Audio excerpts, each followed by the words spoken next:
નમસ્કાર દર્શક મિત્રો, હું છું દર્શિની દોશી અને આપ જોઈ રહ્યા છો CB24।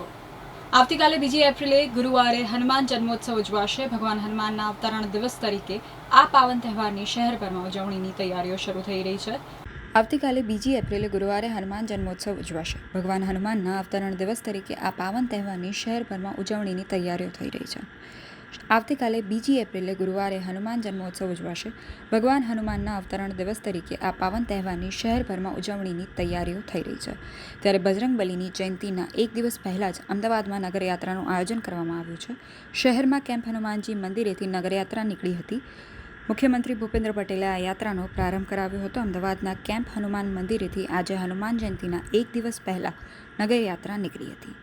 મુખ્યમંત્રી ભૂપેન્દ્ર પટેલે આ નગરયાત્રાનો પ્રારંભ કરાવ્યો હતો। ઓપરેશન સિંદૂરનો ટેબ્લો પણ યાત્રામાં સામેલ કરાયો છે। આ યાત્રામાં મોટી સંખ્યામાં ભક્તો જોડાયા હતા। આ વખતે ગજરાજ પણ શોભાયાત્રામાં જોડાયા છે। ઉલ્લેખનીય છે કે રાજ્યમાં અનેક જગ્યાએ હનુમાન જયંતિની ઉજવણીની તૈયારીઓ શરૂ કરવામાં આવી છે। આ શોભાયાત્રામાં હનુમાનજી પોતે પોતાના પિતા વાયુ દેવતાના આશીર્વાદ લેવા માટે વાસણા બેરેજ આગળ જે મંદિર આવેલું છે ત્યાં જશે। આ શોભાયાત્રા રસ્તામાં 45થી 50 જગ્યાએ ઊભી રહેશે અને ત્યાં પણ લોકો રહેતા હોય એ લોકો એમનું સ્વાગત કરશે, એમને પણ પ્રસાદ આપવામાં આવશે।